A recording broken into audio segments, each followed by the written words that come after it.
সালামু আলাইকুম বন্ধুরা, কেমন আছেন সবাই? আশা করি অবশ্যই ভালো আছেন। তো বন্ধুরা, নতুন করে 100 জন সহকারী জজ নিয়োগ দেওয়া হবে। আপনি আপনার ছেলে মেয়ে অথবা কাউকে যদি আপনি বিচারক বানাতে চান, কি কি যোগ্যতা আজকে দেখবো আমরা বিস্তারিত।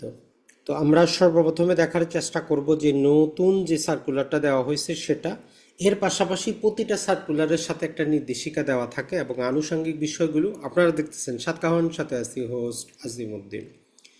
তো বন্ধুরা, সার্কুলারটা জাস্ট গতকালকেই দেওয়া হয়েছে, লেটেস্ট সার্কুলার। আপনি জাস্ট গুগলে গিয়ে সার্চ করলে আপনি পেয়ে যাবেন, অথবা তাদের যে ওয়েবসাইট আছে www.bgsc.gov.bd, এখানে আপনি পেয়ে যাবেন।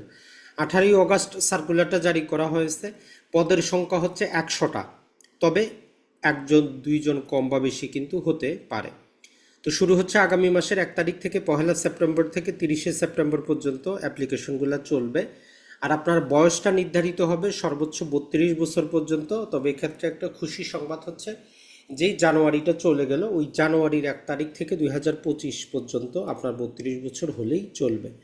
কোনো এফিডেভিট গ্রহণযোগ্য হবে না। আপনার এসএসসি এবং যে এইচএসসির সার্টিফিকেট অনুযায়ী বয়স নির্ধারিত হবে। আপনার যোগ্যতার ক্ষেত্রে নর্মালি আপনার আইন বিষয়ে 4 বছরের ডিগ্রি থাকতে হবে, অথবা 2 বছরের এলএলবি হলেও চলবে, অথবা স্বীকৃত বিশ্ববিদ্যালয় দেশের বাইরে থেকে 3 বছর মেয়াদি সেটা হলেও চলবে। তবে আপনার ফলাফল যাতে সেকেন্ড ডিভিশনের কম না হয়। তো এক্ষেত্রে তারা 45 থেকে আপনার 60% নাম্বার থাকতে হবে। এটা নির্ধারণের একটা প্রক্রিয়া বর্ণনা করা আছে, যে উপরে 80 রাখবেন, আর আপনি কত সিজিপিএ পেলেন এটা দিয়ে ভাগ দিবেন। যে উপরে আপনি রাখবেন এখানে 80, আর আপনার বিশ্ববিদ্যালয় কত সিজিপি অনুযায়ী রেজাল্ট দিচ্ছে, 4-এর স্কেলে দিচ্ছে না 5-এর স্কেলে দিচ্ছে, সেটা দিয়ে ভাগ দিবেন আর গুণ দিবেন তার মধ্যে আপনি কত ফেলেন, এইটা অনুযায়ী নির্ধারিত হবে। শারীরিক যোগ্যতারও কিছু প্রশ্ন আছে। আপনার উচ্চতা, ওজন, এই রিলেটেড। জাতীয়তা অবশ্যই বাংলাদেশি হইতে হবে। এটা ছাড়া পরীক্ষাটা নির্ধারিত 3টা প্রক্রিয়ায় হবে। সর্বপ্রথম এমসিকিউ, 100-র মধ্যে আপনাকে অবশ্যই 50 পেতে হবে। 50 না পাইলে আপনি ফেল করবেন। এরপরে 1000 মার্কের লিখিত পরীক্ষা, যেটাই সবচেয়ে গুরুত্বপূর্ণ। 1000 মার্কের লিখিত পরীক্ষা হবে। ওভারঅল আপনাকে 50% পেতে হবে নাম্বার, তবে কোনো সাবজেক্টে 30%-এর কম পেলে আপনি ফেল করবেন। মৌখিক পরীক্ষাটাও 100 মার্কের পরীক্ষা হবে, 50 পেতে হবে। তো এই যে এই প্রাথমিক পরীক্ষা আগামী অক্টোবরে 2025 মাসের শেষ ভাগে অনুষ্ঠিত হবে। অর্থাৎ এখনও ফিক্সড ডেট হয়নি, শেষ ভাগে হবে, এতটুকুই জাস্ট বলা হচ্ছে যে অক্টোবরে। বিস্তারিত আপডেট সব কিছু পাবেন। ভর্তি ফি হচ্ছে 1200 টাকা। তখন আমরা দেখি যে সাবজেক্টগুলো কি কি, এরপরে দেখবো আমরা বেতন ভাতা কীরকম। তো দেখেন, আমরা যদি দেখার চেষ্টা করি যে সাবজেক্টগুলো রিলেটেড, 2019 সালে একটা গেজেট জারি করা হয়েছে। আপনার বাংলা এবং ইংরেজি 200 মার্কের, কিন্তু বাংলা এবং ইংরেজি লিখিত পরীক্ষার জন্য 200 মার্কের। বাংলাদেশ এবং আন্তর্জাতিক বিষয়সমূহ 100 মার্কের, 50 বাংলাদেশ 50 আন্তর্জাতিক। তার মানে একজন বিচারক হইতে গেলে আপনাকে সাধারণ বাংলা, ইংরেজি, এই যে নিউজ, ইন্টারন্যাশনাল নিউজ, এগুলো সম্পর্কেও জ্ঞান কিন্তু থাকতে হবে। এখানেই চলে গেল আমাদের 300 মার্ক। এর পাশাপাশি সাধারণ গণিত, দৈনন্দিন বিজ্ঞান, জেনারেল ম্যাথমেটিক, এভরিডে, এগুলো হচ্ছে 100 মার্কের। তো এখানে সাধারণ গণিতগুলো এসএসসি পর্যন্ত আবশ্যিক গণিত। তার মানে হচ্ছে যে 10ম শ্রেণী পর্যন্ত যে গণিতগুলো, এগুলোর বেসিক যাদের ভালো তারা কিন্তু এগিয়ে থাকবেন। এটা ছাড়া দৈনন্দিন বিজ্ঞানের উপরেও 50। তো এই হচ্ছে টোটাল আমাদের 100, 200, 300, আর একে 400 মার্ক হলো এখানে। বাকি 600 মার্ক আসবে আপনার আইন রিলেটেড। এখন এইটার মধ্যে দেওয়ানি মামলার জন্য আমরা টোটাল 100 মার্কের পাবো। তো দেওয়ানি সংক্রান্ত আইনের ক্ষেত্রে এখানে যে আমাদের সিপিসি, এরপরে সুনির্দিষ্ট প্রতিকার আইন, দেওয়ানি আদালত আইন, লিমিটেশন অ্যাক্ট, এবং যে বিকল্প নিরোধ নিষ্পত্তি ধারণা এবং এই সংক্রান্ত আইনে 40 মার্ক, টোটাল হচ্ছে 100 মার্ক। যদি এখানে জাস্ট যদি আমরা বলি শুধু একটাই হচ্ছে বড়, সেটা হচ্ছে সিপিসিটাই বড়, বাকিগুলো খুবই ছোট ছোট আইন। অপরাধ সংক্রান্ত আমাদের এখানে সিআরপিসি, পেনাল কোড এবং এভিডেন্স অ্যাক্ট, যেটা সবচেয়ে বেশি বড়, 100 মার্কের এখানে দেওয়া আছে, দেওয়ানি এবং ফৌজদারি। এরপরে পারিবারিক আইন, মুসলিম পারিবারিক আইন, হিন্দু পারিবারিক আইন এবং অন্যান্য আইন, যেমন resolution of Muslim marriage, Muslim family law ordinance, পারিবারিক আইন, এই 3টা মিলিয়ে টোটাল 100 মার্ক। তাহলে এখানে 100 আমাদের 300 হয়ে গেল। দেওয়ানি 100, ফৌজদারি 100, পারিবারিক আইন 100। এখন সাংবিধানিক আইন, জেনারেল ক্লজেস অ্যাক্ট এবং আইনের ব্যাখ্যা 100 মার্ক। এরপরে সম্পত্তি রিলেটেড যে আইন, যেমন চুক্তি আইন, transfer property act, registration act, stamp act, net অ্যাক্টে 100। তো টোটাল আমাদের দেওয়ানিতে 100, ফৌজদারিতে 100, পারিবারিকে 100, 300, 400, আর হলো আমাদের 500 কিন্তু চলে আসলো। আর 100 মার্ক আবার ঐচ্ছিক রাখা হয়েছে, এইটা দুইটার উপরে আপনি কোনটা যাবেন আপনার খুশি। যেমন শিশু আইন, নারী ও শিশু নির্যাতন দমন আইন, আইনি সহায়তা, স্পেশাল পাওয়ার অ্যাক্ট, মাদকদ্রব্য নিয়ন্ত্রণ আইন, এইটা একটা আপনি চাইলে এখান থেকে অ্যান্সার করতে পারেন। অথবা দুর্নীতি দমন আইন, আইন শৃঙ্খলা বিপন্নকারী অপরাধ, নেগোসিয়েবল ইনস্ট্রুমেন্ট অ্যাক্ট, মানব পাচার আইন এবং সাইবার নিরাপত্তা আইন, এইটা 100 মার্ক। এই টোটাল 1000 মার্কের উপর আপনাকে পরীক্ষা দিতে হবে। এই 1000 মার্কের মধ্যে অ্যাটলিস্ট 500 আপনাকে পাইতে হবে। আর এই যে প্রতিটা সাবজেক্টে, যেমন ধরেন যে যেখানে 100 আছে, 100-র মধ্যে অবশ্যই 33 আপনাকে পাইতে হবে। 33% নাম্বার যদি আমরা দেখি, 33 সম্ভবত ছিল, জাস্ট একটু দেখার চেষ্টা করি। না, 30%, কোনো পরীক্ষার্থী কোনো বিষয়ে 30%-এর কম নাম্বার পেলে তিনি কৃতকার্য বলে গৃহীত হবেন না। তো এই জিনিসগুলোকে যদি আমরা একসাথে করি, কম্বাইন করি আপনাদের, তাহলে আমরা যদি বলি আপনি যদি একজন সহকারী জজ হতে চান, বাংলাদেশি নাগরিক হইতে হবে আপনাকে, বিদেশি নাগরিক হইলে হবে না। আপনার অবশ্যই এলএলবি ডিগ্রি থাকতে হবে। এলএলএম থাকলে ভালো, না থাকলেও কোনো সমস্যা নেই। 2 বছরের এলএলবি করলেও আপনি অংশগ্রহণ করতে পারবেন। বিদেশের অনুমোদিত, যে বাংলাদেশ বিশ্ববিদ্যালয় মঞ্জুরি কমিশন কর্তৃক অনুমোদিত 3 বছরের ডিগ্রি সম্পন্ন হলেও হবে। বয়স সর্বোচ্চ 32 পর্যন্ত। আপনার উচ্চতা এক্ষেত্রে 1.5 to 4 মিটার পর্যন্ত, ওজন হচ্ছে 45-এর কম হইলে চলবে না। আর মহিলা হইলে 1.473, ওজন 40-এর কম নয়। প্রাথমিক পরীক্ষা তো আমরা বলেই দিলাম, এমসিকিউ, এরপরে হবে লিখিত, এরপরে চলে আসবে যে মৌখিক পরীক্ষা 100 মার্কের 50 আপনাকে পেতে হবে। এখন এই 3টা ধাপ অতিক্রম করলেও যে আপনার যদি 100-র বেশি থাকে, আপনি কি হবেন না, নিয়োগ কিন্তু পাবেন না। এর মধ্যে স্বাস্থ্য পরীক্ষা আছে, যখন আপনি চূড়ান্তভাবে নিষ্পত্তি হয়ে যাবে, এরপরে স্বাস্থ্য পরীক্ষা আছে।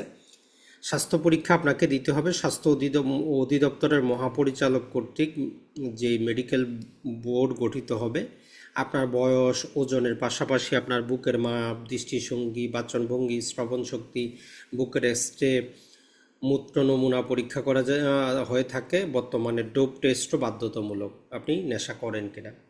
এরপরে আরেকটা স্তর হচ্ছে ভেরিফিকেশন। আপনার ভেরিফিকেশন করা হয়, যদিও সরকার চাচ্ছে এগুলো বাদ দেওয়ার জন্য গোয়েন্দা সংস্থার মাধ্যমে, যে আসলে আপনি কতটা দেশভক্ত।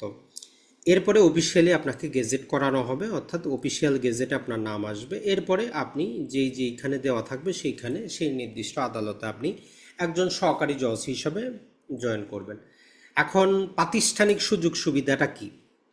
তো এখন পর্যন্ত বাংলাদেশ জুডিশিয়াল সার্ভিসের যে বেতন স্কেল 2016 অনুযায়ী আপনার মূল বেতন হচ্ছে 30,935 টাকা। এটা জাস্ট মূল বেতন। তো এইটার সাথে আপনার বাড়ি ভাড়া যুক্ত হবে, মোটামুটি 40 থেকে 55% হতে পারে। 1,500 টাকা আপনি অসুস্থ হন বা না হন, চিকিৎসা ভাতা হবে, শিক্ষা ভাতা, উৎসব ভাতা, বিনোদন ভাতা, ভ্রমণ ভাতা, আরও যত ভাতা আছে সমস্ত কিছু কিন্তু আপনি পাবেন। এটা ছাড়া আপনার যদি অ্যাডভোকেট হিসাবে যদি আপনার কি থাকে, সার্টিফিকেট থাকে, আর যদি অ্যাডভোকেট হন, এক্ষেত্রে আপনি জয়েনিংয়ে আপনার ইনক্রিমেন্ট হয়ে যাবে, তখন আপনার যেই মোটামুটি 32,490 টাকা মূল বেতনই হয়ে যাবে। তো ওভারঅল যদি ক্যালকুলেশন করা যায়, যাবতীয় কিছু, একজন সহকারী জজ বা জুডিশিয়াল ম্যাজিস্ট্রেট সর্বসাকুল্যে মাসে 52,000 টাকার বেশি বেতন পান। আপনার থাকা, যাতায়াত সব কিন্তু ফ্রি, আর সম্মান তো আছেই। ধীরে ধীরে আপনার এগুলো কিন্তু বাড়তে থাকবে। তার মানে মাসে 50,000 টাকা ফিক্সড। এখন একটা বেকার যুবক যখন আপনার যাবতীয় কিছু ফ্রি মাসে আবার 50,000 টাকা, 52,000 টাকা পাচ্ছেন, এটা কিন্তু সোহাগা। চাকরি জীবনে এখন আপনার প্রমোশনটা কেমন? তো দেখেন, আপনি যদি একজন সহকারী জজ হিসাবে নিয়োগ করেন, আপনি দেওয়ানি মামলাই দেখবেন, ফৌজদারি মামলা দেখতে পারবেন না। এই ক্ষেত্রে আপনার প্রমোশনের কন্ডিশন হচ্ছে যে অ্যাটলিস্ট 4 বছর পর্যন্ত আপনি সহকারী জজ হিসাবেই থাকবেন। এর মধ্যে আপনার পরীক্ষা হয়, পরীক্ষায় পাশ করতে হবে আপনাকে, প্রমোশন পরীক্ষায়। পাশাপাশি আপনাদের নিয়োগটা প্রথমে কিন্তু অস্থায়ীভাবে হয়। মোটামুটি 2 বছর চাকরি করার পরে আপনার যাবতীয় কিছু দেখার পরে আপনাকে স্থায়ী কিন্তু করা হয়। সিনিয়র সহকারী জজ যদি আপনি হতে চান, অর্থাৎ সহকারী জজ থেকে যদি আপনি সিনিয়র সহকারী জজ হতে চান, তাহলে সর্বনিম্ন 4 বছর আপনাকে কি করতে হবে, অ্যাজ এ বিচারক হিসেবে কাজ করতে হবে এবং প্রমোশন পরীক্ষায় আপনার পাশ করতে কিন্তু হবে। এখন সিনিয়র সহকারী জজ থেকে যদি আপনি যুগ্ম জেলা জজ হতে চান, আপনার টোটাল কর্মজীবন অ্যাটলিস্ট 7 বছর হতে হবে, পাশাপাশি 2 বছর আপনার সিনিয়র সহকারী জজ হিসাবে থাকতে হবে। তবে এই যে নিয়মকানুন বলতেছি, যে এটা মাঝে মধ্যে যখন সহকারী জজ বা বিচারকরা পদের সংখ্যা পূর্ণ হয় না, তখন এইটাকে কয়েকবার চেঞ্জ করা হয়েছে। যেমন আপনার টোটাল চাকরি জীবনে 7 বছর লাগবে, এটাকে কমানো হয়। আবার 2 বছর থাকতে হবে বলে যে 1.5 বছর থাকলেই চলবে, কারণ উপরের পদগুলোকে পূর্ণ করার জন্য। তো এই ভিডিওটা আপনি পরবর্তীতে দেখলে এটা আপ টু ডেট তথ্যটা আপনি জেনে নেবেন। এখন এই যে যুগ্ম জেলা জজ হতে, যদি অতিরিক্ত জেলা জজ হতে অ্যাটলিস্ট কমপক্ষে আপনার 10 বছরের চাকরি জীবন হইতে হবে, এবং পাশাপাশি অবশ্যই 2 বছরের যুগ্ম জেলা জজ হিসাবে কাজ করতে হবে, তবেই আপনি কি পাবেন, অতিরিক্ত জেলা জজ হইতে পারবেন। এখন অতিরিক্ত জেলা জজ হতে আপনি যদি জেলা জজ হইতে চান, তাহলে 15 বছরের চাকরি জীবনের পাশাপাশি 2 বছরের অভিজ্ঞতা থাকতে হবে অ্যাজ এ অতিরিক্ত জেলা জজ। তো এই 15 বছরটাকে একটু সম্ভবত কমানো হয়, এটাকে সম্ভবত যদি 13 বছর সামথিং করা হয়েছে, আর 2 বছরেরটাকে 1 বছর কিন্তু কমিয়ে আনা হয়েছে। তো এই জন্য এটা আপ টু ডেট তথ্যটা এখনো আমার কাছে নাই। তো এটা কি করা হয়, কমানো হয়, বাড়ানো হয়, মূলত নির্ভর করে উপরের পদগুলো যদি ফাঁকা থাকে। এখন এই বাধ্যবাধকতার কারণে যদি কাউকে প্রমোশন দেওয়া না যায়, তখন এই জিনিসগুলো শিথিল করা হয়। এখন যদি আমরা দেখার চেষ্টা করি, সেটা হচ্ছে চাকরি জীবনে আপনাকে অবশ্যই প্রশিক্ষণ নিতে হয়। এমন না যে আপনি বিচারক হইলে সাথে সাথে পাবেন। এই যোগদানের পর সংশ্লিষ্ট জেলা এবং দায়রা জজ আদালতের 90 দিন ব্যাপী হাতে কলমে প্রশিক্ষণ, জুডিশিয়াল অ্যাডমিনিস্ট্রেশন ট্রেনিং সেন্টার আছে, সেখানে প্রশিক্ষণ দিতে হয়। 4 মাসের বুনিয়াদী প্রশিক্ষণ। এটা ছাড়া জরিপ অধিদপ্তরে ভূমি জরিপের উপর 2 মাসের প্রশিক্ষণ, বাংলাদেশ মিলিটারি একাডেমিতে 45 দিনের প্রশিক্ষণ। এখন এই প্রশিক্ষণগুলো কি, যতটুকু আমরা ইন্টারনাল নিউজ পাই, সময় মতো হয় না, যদিও নিয়ম আছে। এমনও দেখা যায় যে কেউ চাকরি জীবনে 3 বছর অতিক্রম করার পরেও অধিকাংশ ট্রেনিং সম্পন্ন করা হয় না, তবে ট্রেনিং অবশ্যই আছে। তো দেখেন, আপনি যদি তাহলে একজন সহকারী জজ হতে চান অথবা কাউকে বানাইতে চান, তাহলে এখন থেকেই প্রস্তুতিটা কিন্তু নিতে হবে। শিক্ষা জীবন থেকে উচ্চ মাধ্যমিক পাশের পরেই আপনার ট্রাই করতে হবে একটা ভালো বিশ্ববিদ্যালয়ে পড়াশোনা করা, যেখানে শিক্ষার পরিবেশ ভালো, যাবতীয় কিছু পড়ানো হয়। বাংলা ইংরেজির পাশাপাশি বেসিক নলেজটা, বেসিক জ্ঞানটা রাখতে হবে। আর যদি আমরা বলি, আপনার কপালেও কিন্তু থাকতে হবে, কারণ এখানে চাকরির মতো 100টা পদ, আপনি 200 নম্বরে থাকে কোনো লাভ নাই, পাশ করে কোনো লাভ নাই, আপনাকে সুপারসিড করতে হবে, সবার প্রথমের দিকে থাকতে হবে, তারপরেই আপনি একজন বিচারক হইতে পারবেন। তবে একটা সমস্যা যেটা আমরা দেখতে পাচ্ছি, সেটা হচ্ছে যে যারাই বিচারক আমরা দেখলাম তারা সবাই মেধাবী, কিন্তু সমস্যা হচ্ছে এই যারা মেধাবী এরা বইয়ের সাথে সম্পর্কযুক্ত থাকে, বাস্তব জীবনের সাথে না। তো এই জন্য বিচারক জীবনটা হচ্ছে বাস্তব জীবনের সাথে। তো এই জন্য বইয়ের মেধার সাথে বাস্তবতার সাথে এরা অ্যাডজাস্ট করতে পারে না। তো এই জন্য বেশিরভাগ বিচারকই সঠিক ন্যায় বিচার কিন্তু করতে পারে না। তো এই জন্য এক্ষেত্রেও সরকারের তাদেরকে আরও ভালো করে প্রশিক্ষণ দেওয়ার প্রয়োজন। যদিও হাসিনা সরকার ভারতে তাদেরকে প্রশিক্ষণের জন্য পাঠিয়েছিল, তো আসলে বাংলাদেশের নিজস্ব প্রশিক্ষণ ব্যবস্থা থাকা দরকার। ভালো থাকবেন, সুস্থ থাকবেন, আসসালামু আলাইকুম।